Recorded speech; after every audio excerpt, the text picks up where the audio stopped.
दर्शकों, मैं हूं संजय कुमार और आप देख रहे हैं एसी न्यूज। जी हाँ दर्शकों, library is a integral part of education because library एक ऐसा स्थान होता है जहाँ पर सभी एकांत रूप से पढ़कर अपने जीवन को बदलने का प्रयास करते हैं, जीवन में नई शिक्षा सीखने का प्रयास करते हैं। और आज हम आपको ऐसी लाइब्रेरी में ले जाने जा रहे हैं जहाँ पर हमको देखने को मिल रहा है काफी संख्या में यहाँ पर भीड़ है।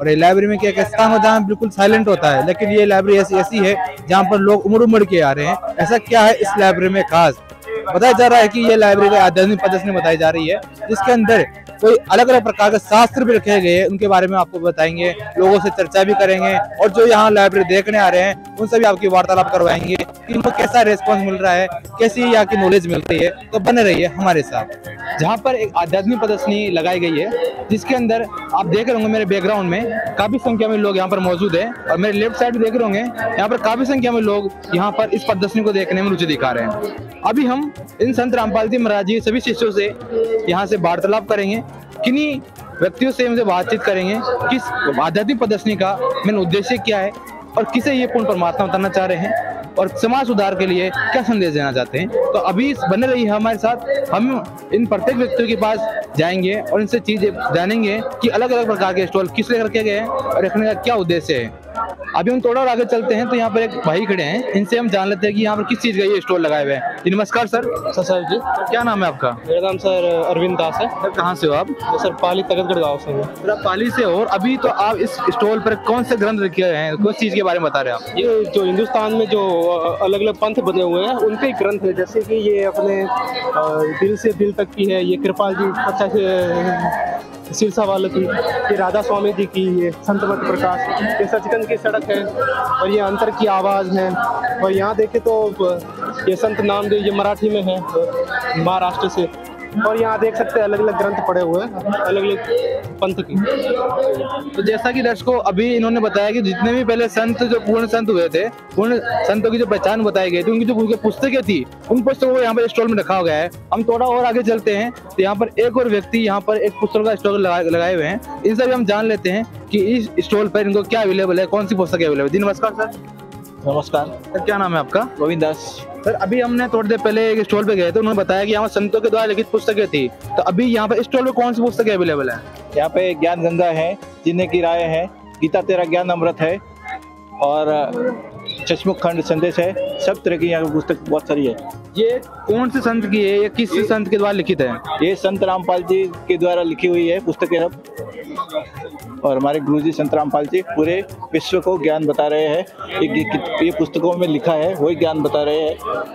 तो जैसा कि दर्शकों अभी हम दूसरे स्टॉल पे गए, दूसरे स्टॉल पे संत रामपाल जी महाराज द्वारा लिखित पुस्तकों का स्टोर रखा गया था। अभी और आगे हम चलते हैं और देखते हैं कि अगले स्टॉल पर कौन सी पुस्तकें हमें देखने को मिलेगी और कौन सी पुस्तकों का यहाँ पर स्टोर किया गया है। अभी आप देख रहे होंगे यहाँ पर और भी पुस्तकों का स्टॉल है और यहाँ पर काफी संख्या में लोग मौजूद है।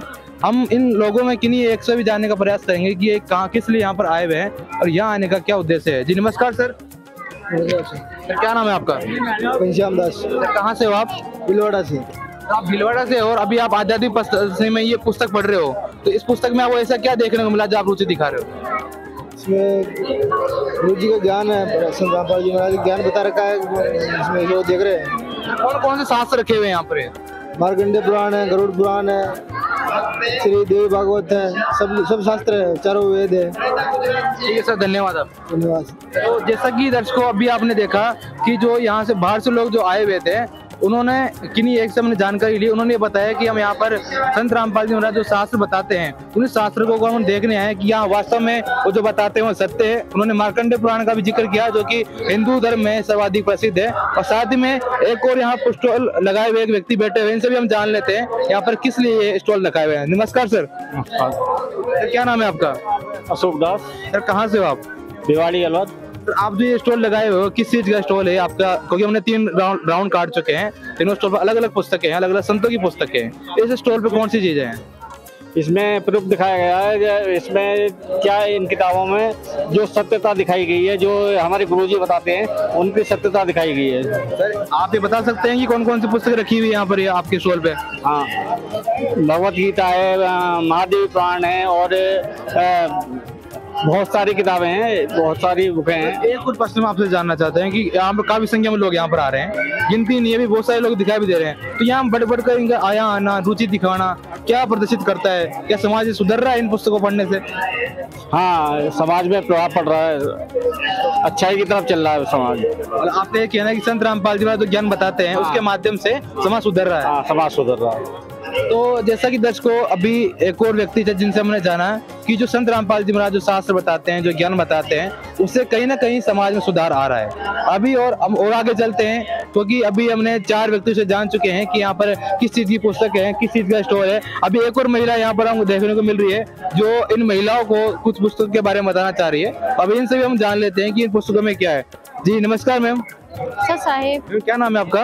निर्मला दासी। मैम कहाँ से हो आप? राजस्थान से। मैम आप इन कोटा से हो और अभी इन महिलाओं को आप क्या समझाना चाह रहे हैं? ये इसके अंदर बता रही हूँ, ये घट रामायण है। जो महिला है सोमवार, मंगलवार, गुरुवार, एकादशी सभी व्रत करती हैं, लेकिन उसका कुछ फल नहीं मिलता। लेकिन ऐसे ये जगत के हैं जो समझते नहीं है। इसके लिए मैं विद प्रूफ बता रही हूँ कि 1000 बार एकादशी का व्रत किया, इसमें मक्खी का जन्म लिया। इसी प्रकार अनेक प्रकार के व्रत किया, उसका कोई वृत्तांत नहीं है। सर्वप्रथम इतवार का व्रत किया, आप उसको चील का जन्म मिला। मंगलवार का व्रत किया, उसको सुअर का जन्म मिला। इसी प्रकार प्रदोष का व्रत किया, कुत्ते का जन्म मिला। नियम अनुसार चूहे का जन्म मिला। इसके बाद अनंत चौदस का व्रत किया, ऊंट का जन्म मिला। इसके बाद तत्पश्चात मुझे कोई मुक्ति भी नहीं मिली। इसलिए साफ लिखा घट रामायण में, आप देखोगे, पढ़ोगे और समझोगे तो व्रत त्योहार तीरथ वगैरह कुछ भी नहीं। इसी प्रकार अपन आपने देखा होगा भागवत करते से कोई मोक्ष नहीं है। परीक्षित जी ने भागवत कथा सुनी, लेकिन फिर भी उनको सांप ने डसा और उनको मृत्यु मिली। आप बता रहे हो कि इन व्रत करने से कोई मुक्ति नहीं होगी, भागवत पढ़ने से कोई मुक्ति नहीं होगी, तो मुक्ति किस चीज से होगी? मुक्ति हमारे गुरुजी, हमारे तत्वदर्शी संत रामपाल जी महाराज से नाम दीक्षा लेने से उनको 3 बार जो मंत्र देते हैं, प्रथम मंत्र सतनाम और सारनाम, उसके जाप से मुक्ति मिलेगी। 84 लाख योनि से मुक्ति मिलेगी। इसका ये प्रमाण है। इसी तरह ये घट रामायण में है, वेदों में है, गीता में है, पुराण में विद प्रूफ हमारे गुरुजी हर चीज विद प्रूफ बताते हैं। ये आध्यात्मिक कहानियां, जैसे आपने देखा होगा महापुराण सुनाते हैं, टीवियों में लगी रहती है महिलाएं, लेकिन उसमें कोई ज्ञान नहीं। जो गुरुजी का सत्संग रहता है उसको आप सुनोगे 100% मोक्ष है। अगर किसी कारणवश किसी की भी दुर्घटना में मृत्यु नहीं होगी, ये हमारे गुरुजी का सत्य वचन है। अगर एक चीज और हम आपसे जानना चाह रहे हैं, क्योंकि लंबा हमारा वीडियो बहुत पहले वो लंबा हो चुका है, कि जो महिला यहाँ पर आ रहे हैं, जो व्यक्ति यहाँ पर आ रहे हैं, वो क्या रेस्पॉन्स मिल रहा है, क्या रुचि दिखा रहे हो? बहुत अच्छा रेस्पॉन्स मिल रहा है। जिनको कोई ज्ञान नहीं था उन्होंने ज्ञान सुन और समझ तो रहे थे, लेकिन जब रिटर्न में देखा ना तो उनकी खुद की आंखें खुल गई। ये देखो जगत के हैं, ये पहली बार आए, इनको मैंने बताया एकादशी का व्रत करने से मक्खी का जन्म मिलता है। ये संत रामपाल जी महाराज से दीक्षित नहीं है अभी? ये नहीं है, ये जगत के हैं, इसलिए इनको हमको लेकर आए। इनको मैं बता रही हूँ, अभी आपने सुना पढ़ा तो ये खुद ही सोचे कि ये क्या हो रहा है एकादशी। जैसा कि दर्शकों अभी इन्होंने बताया कि ये संत रामपाल जी महाराज दीक्षित नहीं है, उन्होंने बुक पढ़ी और इन्होंने समझा कि हाँ रियलिटी में जिसमें आते लिखी हुई है सच है। तो अभी हम इनसे भी जानने का प्रयास कर लेते हैं कि क्या इन्होंने समझा। नमस्कार मैम। नमस्कार सर। क्या नाम है आपका? सुनीता प्रजापत। मैम कहाँ से हो आप? मालपुरा टोंक से। आप मालपुरा टोंक से। क्या संत रामपाल जी महाराज से आप नाम से ले रखे हो? नहीं, मैंने पहली बार ही आई हूँ। अभी इस पुस्तक से पढ़कर आपने क्या समझा? यही समझा कि जो भी व्रत फास्ट जो करते हैं ना, ये सब ढोंग ही है एक तरह से। इनकी कुत्तों की, बकरियों की, मक्खी, ऊँट ऐसी योनियां प्राप्त होगी। क्या फायदा है ऐसे व्रतों का? जो इसे व्रत करके क्या फायदा मिलेगा जब? तो मैम आपने ये अब तक ये समझ लिया है कि जो व्रत स्नान करने से कोई मुक्ति नहीं है, कोई फालतू सब चीजें हैं। तो जो महिलाएं अभी आपको देख रही हैं, उनको आप क्या कहना चाहोगे संत रामपाल जी महाराज जी के आश्रम के माध्यम से या इन पुस्तकों के माध्यम से? यही कहना चाहूंगी कि सब व्रत पाखंड सब झूठ है। संत रामपाल जी महाराज का नाम लो और इनकी शरण में आ जाओ, इनकी शरण से जुड़ जाओ, ताकि अपने पाप पुण्य सब समझना सब बैठ दो। तो जैसा कि दर्शकों अभी जो संत रामपाल जी महाराज जी से दीक्षित नहीं थे, उन्होंने भी ये अभी तक समझ लिया है कि हाँ जो संत रामपाल जी महाराज जो ज्ञान बताते हैं रियलिटी में सच है, और जो पुस्तकें उनके द्वारा सद्ग्रंथ बताते हैं उन्होंने सत्य लिखा है। सर नमस्कार। सच साहिब जी नमस्कार। सर ये जो बड़ा पोस्टर लगा हुआ है वो आखिर इसमें क्या बताया जा रहा है, आप हमारे दर्शकों को विस्तार से बताइए। जैसा कि आप देख सकते हैं इस पोस्टर में लिखा हुआ है कि परमेश्वर कबीर बंदी छोड़ जी को बदनाम करके काशी से भगाने के लिए हिंदू साधु संतों को ने मिलकर काशी में 3 दिवसीय विशाल भंडारे के झूठे निमंत्रण पत्र डलवाने का षड्यंत्र ये रच रहे हैं। इस पोस्टर में मतलब ये बताया जा रहा है कि आज से 600 वर्ष पहले जो कबीरदास, जिनको एक संत कबीर की उपाधि दी गई है, जो काशी में, भारतवर्ष के काशी, यूपी काशी में मतलब आए थे, और उनकी उस समय इतनी प्रसिद्धि हो गई थी, और उनकी प्रसिद्धि को मतलब उनकी छवि को धूमिल करने के लिए काशी के पंडितों ने, और वहाँ जब उस समय मुग़लों का राज्य था इसलिए मुसलमानों का भी काफ़ी दबदबा था, तो काजियों ने और मुल्लाओं ने मिलकर कबीर परमात्मा की छवि को धूमिल करने के लिए मतलब झूठा मतलब कबीर साहिब के नाम का भंडारा चलवाने के लिए झूठा निमंत्रण पत्र डलवाया था, जो कि भारत में सारे 18 लाख साधु संतों तक, जहाँ तक भारतवर्ष फैला हुआ था वहाँ तक ये निमंत्रण पत्र मतलब डलवा दिया गया था कि काशी में कबीर परमात्मा 3 दिन का भंडारा करेंगे, जिसमें लड्डू, जलेबी, हलवा, पूड़ी, खीर, कचौड़ी ये सब खिलाएंगे। साथ में एक दोहर और एक मोहर, उस समय एक सोने की मोहर होती थी और उस समय की सबसे जो महंगी चादर थी उसको दोहर बोला करते थे, वो भी साथ में देंगे। कबीर साहिब को नीचा दिखाने के लिए ऐसे उन्होंने एक षड्यंत्र रचा था, लेकिन कबीर परमात्मा समर्थ है, वो स्वयं परमेश्वर है, इसलिए उन्होंने काशी शहर में जो उन्होंने कहा वो 3 दिन में उन्होंने कर दिखाया, और 3 दिन में उन्होंने विशाल भोजन भंडारा दिया, और 18 लाख साधु संत इस भंडारे में आए थे। 3 दिन तक ये भंडारा चला था। इसी उपलक्ष्य में यहाँ सतलोक आश्रम सोजत में दिव्य धर्म यज्ञ दिवस नाम से ये समागम चल रहा है, और ये जैसा कि आप आगे भी देख सकते हैं किस प्रकार ये इन्होंने पहले षड्यंत्र रचा था, फिर बाद में शेख तकी पीर के षड्यंत्र के अनुसार विशाल भंडारे के झूठे निमंत्रण पढ़कर काशी में 18 लाख साधु संत और उनके शिष्य इकट्ठे हो गए थे। सुबह शहर के दौरान जब संत रविदास जी इतनी भीड़ देकर इकट्ठी होने के कारण पूछते हुए और साधु उन्हें झूठा निमंत्रण पत्र दिखाते हुए, इसमें आप देख सकते हैं ये संत रविदास जी है जो परमेश्वर कबीर साहिब जी के शिष्य थे। फिर बाद में इन्होंने जाकर कबीर साहिब जी को खबर दी थी कि आपके नाम की झूठी चिट्ठी डलवा दी गई है। फिर उन्होंने जब कबीर परमेश्वर को पता चला तो उन्होंने अपना ही एक दूसरा रूप बना के, आप आगे देख सकते हैं इसमें ये जो आप चित्र देख रहे हैं ये शेख तकी पीर है। ये उस समय दिल्ली के बादशाह सिकंदर लोदी के धर्मगुरु थे। ये सारे मुसलमानों के मुखिया थे। ये देखो ये झूठी चिट्ठी इन्होंने दिल्ली के बादशाह सिकंदर लोदी, इनको भी ये चिट्ठी पहुंचवाई थी, उनको भी निमंत्रण दिया था कि आपको भी इस विशाल समागम में आना है। ये जो चित्र आप देख रहे हैं ये दिल्ली के बादशाह सिकंदर लोदी का चित्र है।